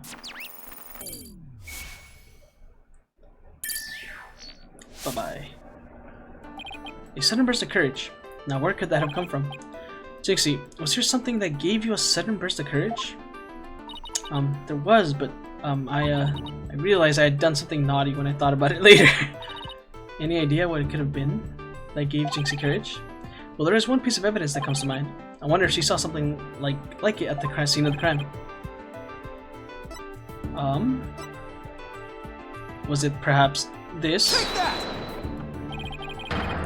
Could it have been this? Huh? Oh wait, that's not good. The evidence you presented seems to have produced confusion. That's fine, we're okay. Well, it's fine. It's fine. I'm so silly. I'm so stupid. Take that! Take that! Jinxie, you didn't happen to see a Ninetales flower there at the scene, did you? Wait. No, I don't think he has one. Never mind. Ah, the demon lawyer strikes again. I can't hide anything from you. I found a small case with a picture of a Ninetales flower on it. I liked it so much, so I kept it. What? You what? You can't remove evidence from the crime scene? That's right, young lady. Removing evidence is a big no-no. Now, the witness will produce said evidence this instant. Sorry. It does seem to be some sort of case. Oh look, something slid out. It appears to be a key. Might I have a look at it? Might I have a look at your baldness?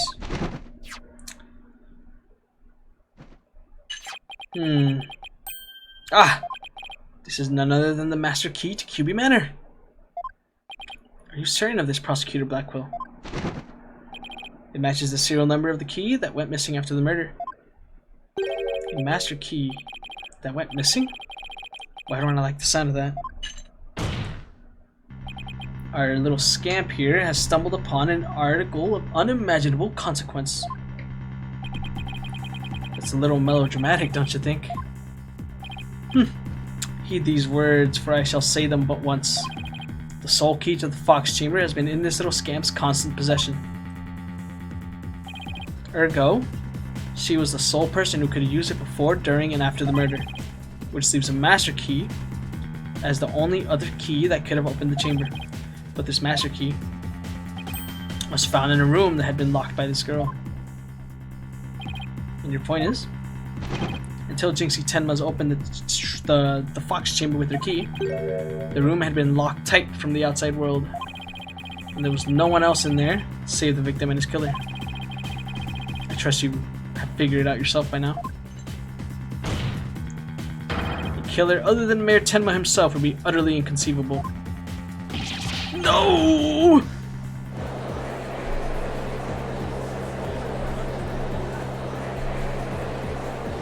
Objection! Oh? How could this happen?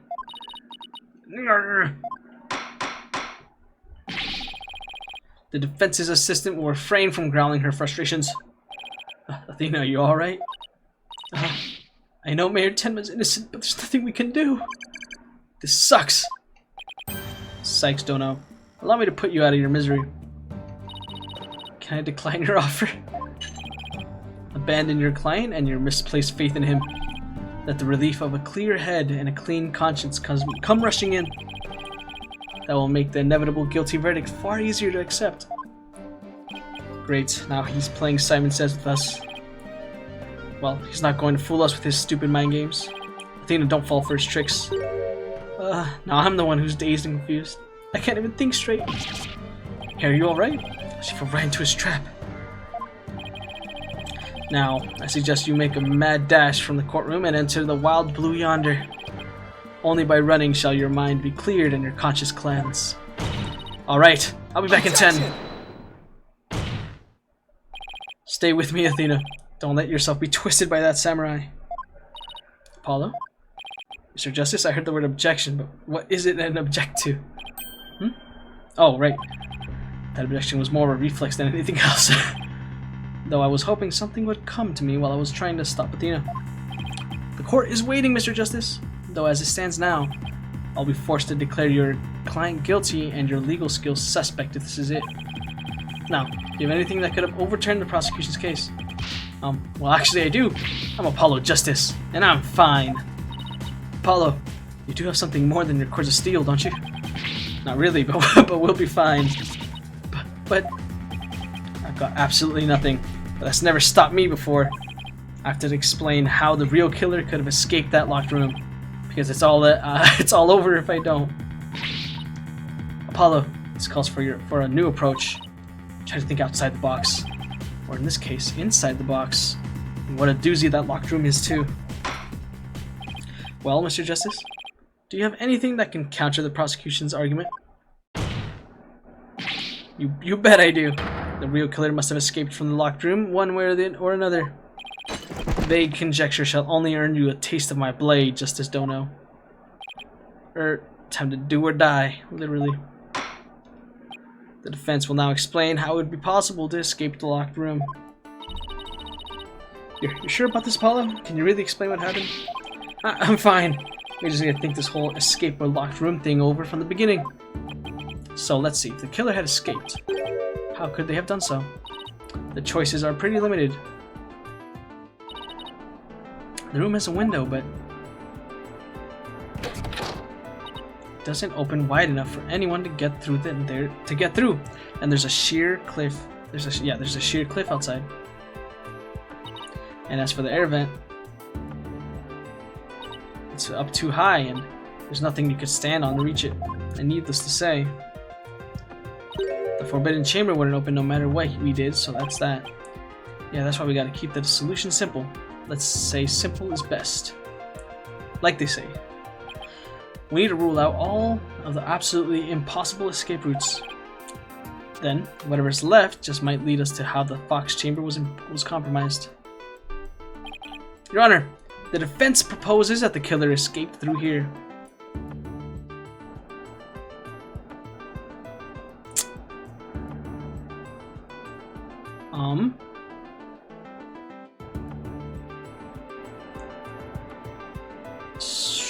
Not here.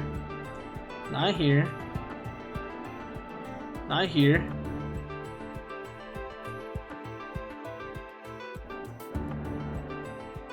I'm scared. Oh, I'm scared.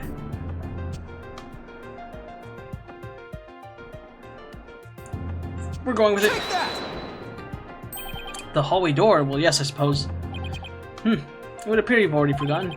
The only available key until Jinxie Tenma came on scene was within that locked room. How would one exit the Fox chamber and then lock it without a key, I should have seen that coming. Remember, Apollo, keep it simple. Simple, right. I could understand if the killer had exited the room with the key, but he couldn't have. It has some fine Japanese steel waiting unless you explain yourself quickly. There's a reason the Fox Chambers hallway door was locked. It was because Perp locked it from the outside. Wait, what? Wait. I know we found something like that in the room itself. I just need to remember what it was. I know I saw it.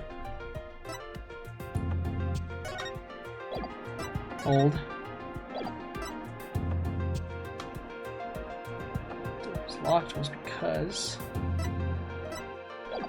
Let's see.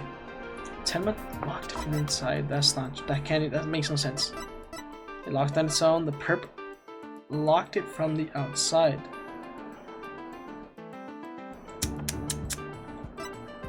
Let's go with this. Maybe the door closed accidentally on its own. Oh god. The killer will never be identified if we attribute key moments to mere chance. Perhaps that spear just happened to fly off the wall and impaled the alderman too. And perhaps that sedative just happened to make its way into his coffee. Mere chance could explain any number of things. Right, next idea then. Okay.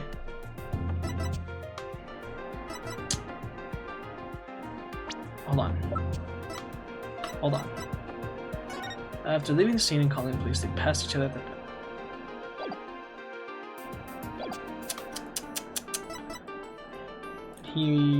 okay, so she had it. Wait. But she said she found it, right? So he doesn't have a key. He must have locked it. But how would he have locked it from the inside? It still ran out through the gates. I guess he could lock it and then leave it, right? Mayor Tenma locked it himself after the killer fled the scene. What? No, wait, what? Paula, what are you saying? No.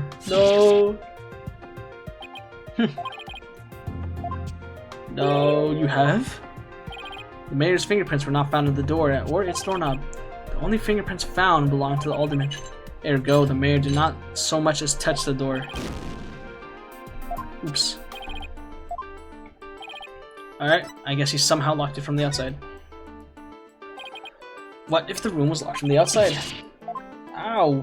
Consider this. The master key was found inside the tightly locked box chamber.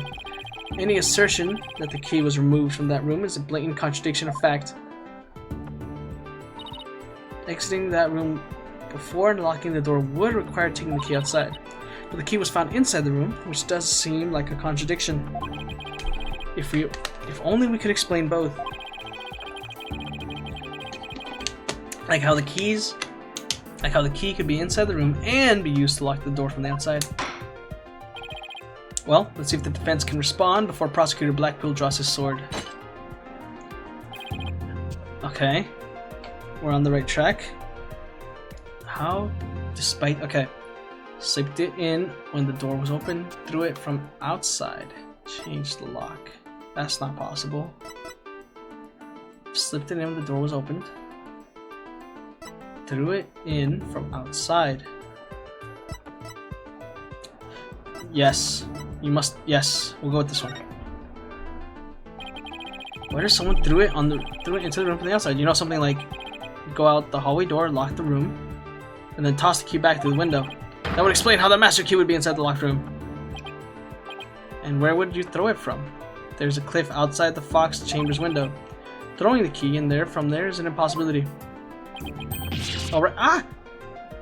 I wonder if the key could have been tossed from somewhere else other than the window. Could the key have been tossed in? From where did the killer toss the key in? Well, if it's not from the window, it's not from here or here. Must have been the air duct. That's really not possible though, because it has to go like whoosh, whoosh. Well, but we'll go with it. The air vent. Yes, the window may be out of the question, but the air vent's not. Oh, that's right, the Fox Chamber's air duct. That's right. The real killer entered the air vent duct from the outside. Entered the air duct from the vent outside the Fox Chamber. Then dropped the key into the room through the vent inside the chamber. That's preposterous. Oh, that explains how the key got in there after it was locked.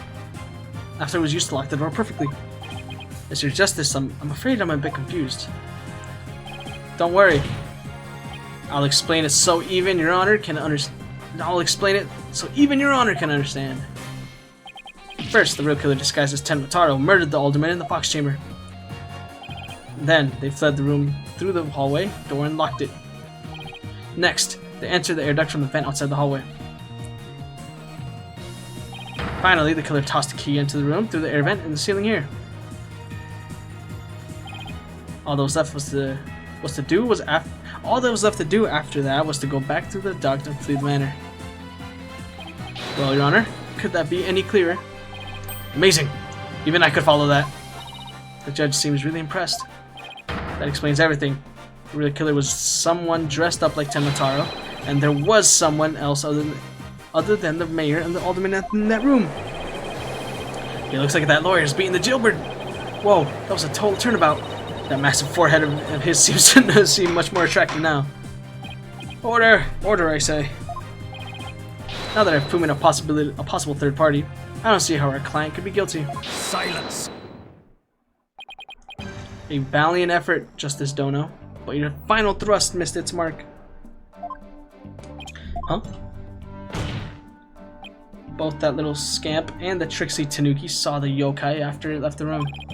But then what? Did that irksome yokai simply go through the foyer and waltz right out the front door? That's exactly what happened. Youch! But that is impossible. Without being spotted by the foyer's security camera, that is.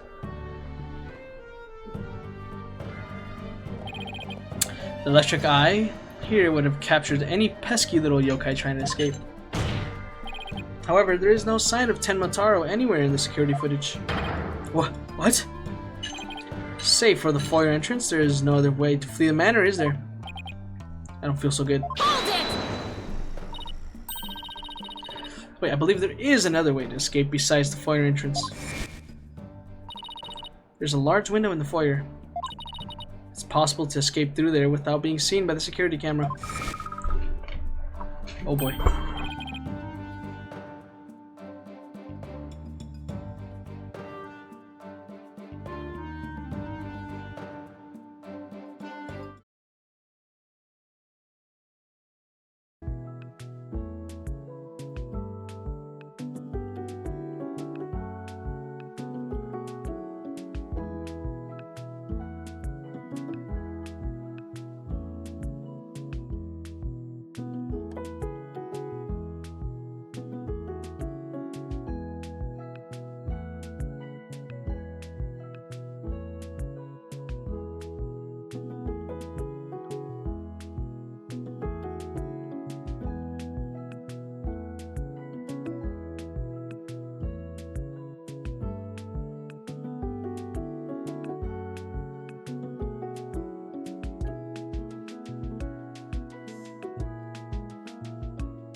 And we're back. Let me just pause this.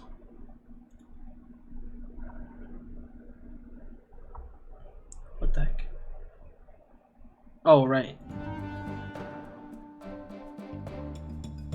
That should be fine, I think.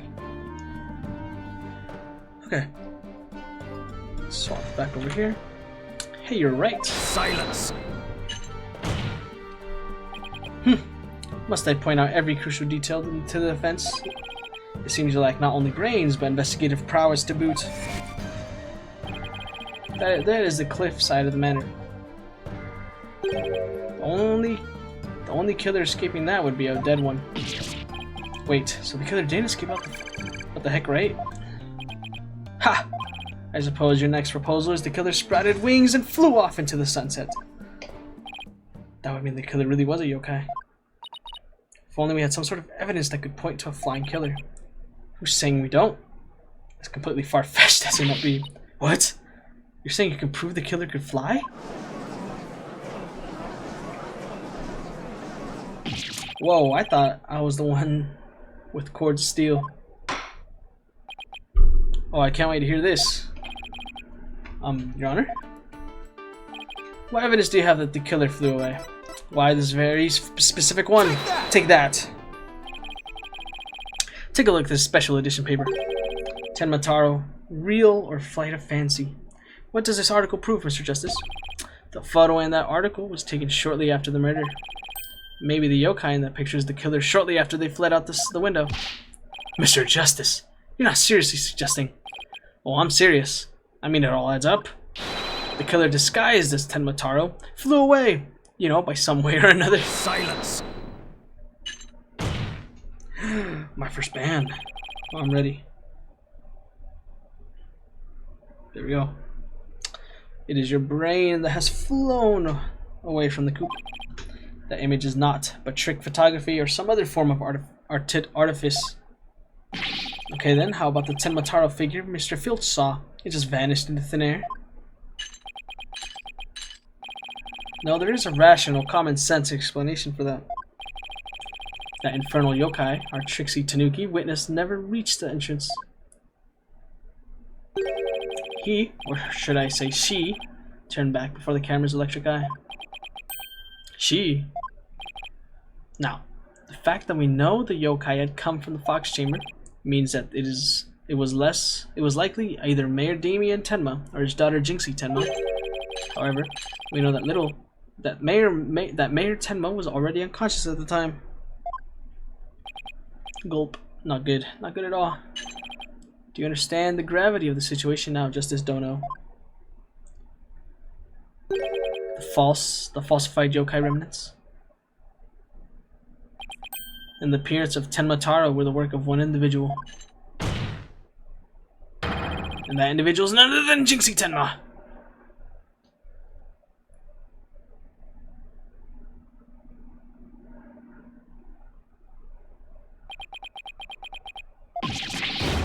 Arg, no!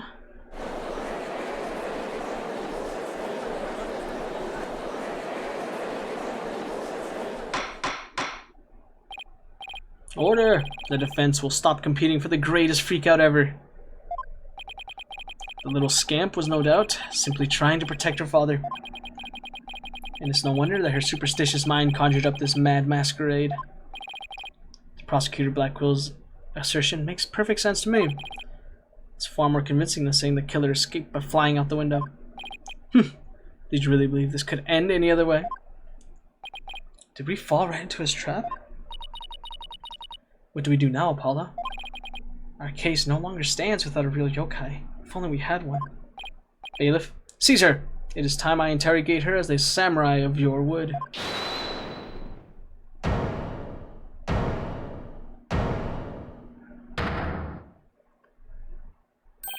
Mayor Tenma? This farce is over. How does it feel, seeing your own daughter accused of a cover-up most foul? Tenma Taro's true identity is... Now, Mr. Mayor, It would be futile at this point to claim you were the yokai. After all, you had been knocked out cold by a blow to the skull. Slipping into a yokai costume and roaming about the manor would be all but impossible. Consider this well. As it stands, your daughter will be arrested for obstruction of justice. But if you confess, the prosecution would be willing to overlook her little yokai farce. Confess? The defendant intends to confess? Wait! Apollo! Prosecutor Black Quill's up to his mind games again. Mayor Tenma, no! Don't fall for his twisted words. If you're sent away for murder, Jinxie will be left all alone. The real killer is... Mayor Tenma's going to confess unless we do something. But I can't prove the real killer could have flown away. Caw-caw! Look upon me in despair, for ripe is the time for my return. Huh? Uh-oh.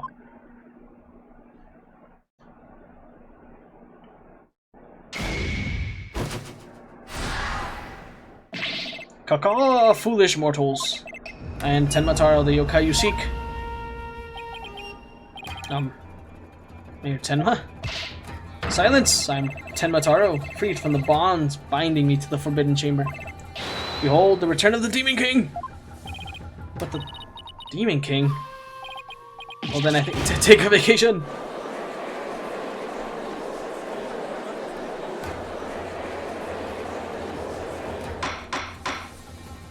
The witness will, he will explain himself. Are you saying you're Tenma Taro, the yokai we've been chasing this whole time? Indeed, it is I, Tenma Taro, the one whom seek, come to reveal the truth.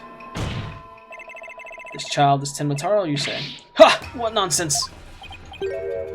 So Mayor Tenma is a yokai now? Caw-caw, his body is now mine. Oh my god. And that the yokai that Jinxie Tenma and Phileas Filch saw, and the one captured in the newspaper, that those were you? The cursed power of these warding charms prevents me from revealing my true form. Your baldness. Can this not be interpreted as admission of guilt?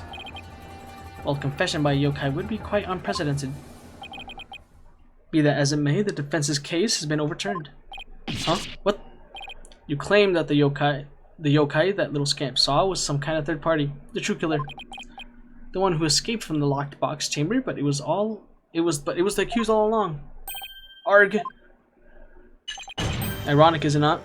Your yokai turned out to be real in a manner of speaking. For the Alderman's killer is none other than Mayor Tenma, and the yokai at the scene. That too was Mayor Tenma, or should I say our dear Tenma Taro. The pieces have all fallen into place. How so, Prosecutor Black Quill? It seems I must spell it out for you. Mayor Tenma killed the Alderman in the Fox Chamber, which was locked at the time. He then removed the warding charms from the Forbidden Chamber's door, but then fell unconscious from the blow the Alderman had delivered to his head. That's when his daughter Jinxie Tenma stumbled on the scene of the crime. The little scamp fled in terror, whereupon the spirit of Tenma Taro, freed at last from the charm's warding effect, took possession of the mayor. The newly freed Tenma Taro then fled from the Fox Chamber. So you see, the yokai Jinxie Tenma saw was her father possessed by Tenma Taro. Objection! But when we arrived at the scene, the mayor was found unconscious. How's that possible if he was supposed to have flown out the floor window? Then what? Do you mean to say the maid of QB Manor, Jinxie Tenma, was Tenma Taro? Uh-oh. Caw-caw!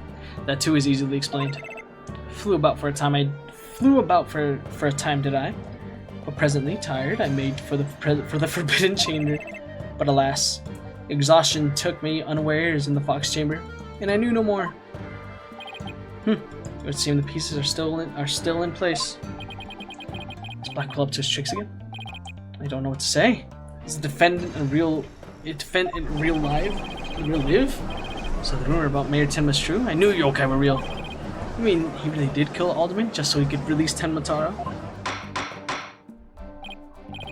Order! Now he's got everyone in the courtroom believing in yokai. It's Simon Says on steroids. He wants to convince our client any way he can, even if it means blaming a yokai. The proverbial ducks are all in a row. You should now have no qualms finding the accused guilty of your baldness. This is one of the most bizarre cases in my entire career. Otherworldly, in fact. Can yokai even be prosecuted under our legal system? Objection! Yes, sir, we object. Mayor Tenma is just pretending to be Tenma Taro to protect his daughter. Plus, I already proved how a third party could have escaped from the locked room. A verdict at this point would be premature. Since both sides have raised valid points, I have no choice but to. This is the dark age of law where defense attorneys are not to be trusted. This is but a ploy to gain time for them to fabricate evidence. How will I sleep tonight? Knowing you will not let the sun rise on the mayor's day of reckoning, Justice Dono. Objection! I won't fabricate any evidence. Silence. Then prove it by joining me. A night in the clink will ensure you will not succumb to temptation. How about I just promise not to succumb to anything? We have both evidence and a confession. The killer is this yokai before us. It is beyond dispute. He's guilty for. What's wrong with him? Prosecutor Blackquill, we've had enough of your hijinks. The foundation of justice is fair play, and you're in serious violation of that. When the devil was that? Fulbright, have you tampered with my shackles in some manner? Ha ha ha. It seems you found that quite shocking. In my special jolt of justice device, or it's my special jolt of justice device. Each press is a shocking reminder to behave. You shall pay for this. I, Simon Blackquill. Your Honor! You need not fear now. I believe Prosecutor Blackquill will remain on his best behavior. A bit late with the reassurances, aren't we, Detective? Well, in that case... This concludes today's deliberations. The prosecution and defense will use this opportunity to further their investigations. This court is adjourned. Oh my god, we barely got out of that.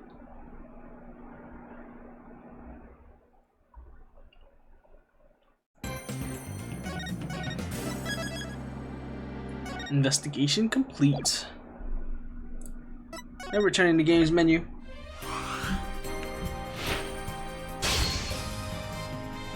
Because this will be it. Because I am darn right tired. Let me just, well, bam. Alright, stream is ending. Goodbye. Goodbye.